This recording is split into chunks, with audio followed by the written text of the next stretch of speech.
Minister, my question is in regards to PhD researchers that are from non-EEA areas. And obviously there's a national review of state supports for ED or PhD researchers, not just obviously from outside the EU, but also PhD researchers at the moment. There was hundreds of PhD researchers outside the Dáil last week highlighting the issues that they face in relation to their work. Thanks, Minister. It's a tricky question for me because usually when I'm asked if I've engaged with another department, I can say, well, I will, but currently I'm the Minister for Justice as well, so it's a question I suppose asking me have I engaged with myself, which I do on a regular basis. It's a tricky one for me as well. Which I do on a regular basis, but I want to thank Deputy Kenny and Deputy Boyd Barrett for the question. It is an important issue. The quality of our researchers is fundamental to the quality of our research system and its collaboration with partners in industry and policymakers both in Ireland and abroad. Under Pillar 4 of Ireland's National Research and Innovation Strategy called Impact 2030, we have committed to ensuring that researchers have the right skills, development and career opportunities so that they can make their maximum contribution, whether in academia, in industry, the public sector or elsewhere. And as part of this commitment, I announced a much needed national review of state supports for PhD researchers. I was very pleased to appoint two exceptional co-chairs, Dr. Andrea Johnson and David Cagney, for that review. I met with the co-chairs at the end of February and they provided me with an update on the progress of the review. The independent review is currently very much underway. The two co-chairs are approaching completion of what's been a very comprehensive round of stakeholder consultations and written submissions, and I know that's something the Dáil felt very strongly about, the importance of the co-chairs meeting directly with the representative groups, with the research groups, the student groups and other stakeholders. And I am pleased to tell the Deputy that stakeholder engagement included a meeting between the co-chairs and officials from both the Department of Justice and the Department of Further and Higher Education on the 20th of March.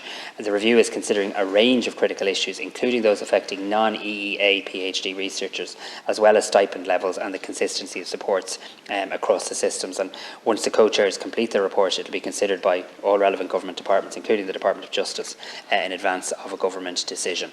But the fundamental piece here, and I hear it when I go around the country, I hear it when I engage with researchers, is we want to be attracting people to come to Ireland to do the research. As part of that, it often involves a spouse coming as well, it involves a family, and it involves our visa system, understanding how that happens. And what the review is trying to do in working with the Department of Justice is come up with solid recommendations in that space. As I said from the outset, there was hundreds of PhD researchers. I was at the Dáil last week and obviously highlighting the issue around their paying conditions.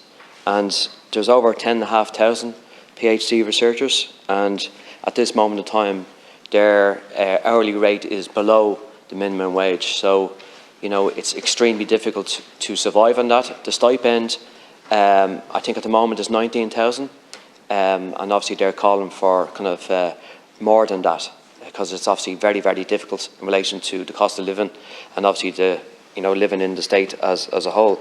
So, and obviously PhD researchers are excluded from social welfare benefits because they earn so little, they don't earn PRSI points and so forth. So I think the review is important, and hopefully that review will be kind of favourable in relation to PhD students wherever they come from, because obviously, as you said, it's to keep that talent in this country and to live and to you know, give their kind of educational and talent to this country is very important. There are around 11,000 PhD and research master's students in Ireland, and about 2,700 of them are non-EU students. I think the issue even in discussing this, which shows the need for the review, is there are such a range of stipend conditions already for PhD researchers. So you have some funded through Science Foundation Ireland and the Irish Research Council, and they receive a stipend of around 19,000. You have around 2,000 researchers funded by higher education institutions themselves, and I believe the stipends there can range from €8,000 to €18,500. You have around 4,000 PhDs who are categorised as self-funding. This is understood to include persons funded by their employers, and you have about 1,000 funded by other sources, Teagasc, the Health Research Board, European programmes. So it's this whole variety and landscape, and I mean, one of the things we're asking, I'm going to run out of time, but the terms of reference of the review are to really look at the current financial supports, the consistency, the equity of arrangements, the visa situation, the researcher, employer, student status, graduate outcomes, and to report on all of that to me in the coming weeks. Thank you. Deputy Kenny. I think we'll all agree that it's quite disparate in nature, the composition of PhD researchers. and we'd all agree that, you know, it's really important that PhD researchers are kept in this country, because they are kind of educators at the end of the day, and they shouldn't have to, I suppose, struggle in relation to everyday needs. So the stipend, I think, hopefully the review reviews that and it increases. But you know, the review that you're talking about earlier on, when will you publish that? And you know, obviously the PhD students or researchers are very eager to hear what will come of that review, and hopefully will benefit from any PhD researchers in the country. Thank you. Thanks, Deputy Minister.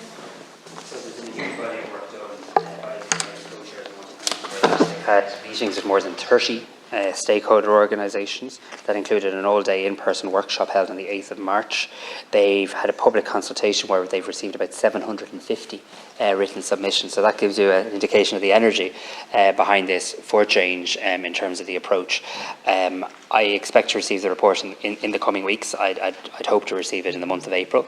I will be publishing it, absolutely. I'll bring it to government first, so I'll receive it, consider it and publish it. But look, the reason I did this review was to try and have the evidence base, have the recommendations in advance of the estimates process and the budget in October. So hopefully get it around April, bring it to Cabinet in due course, publish it, and then try and begin to make progress in the estimates. Thank you, Minister.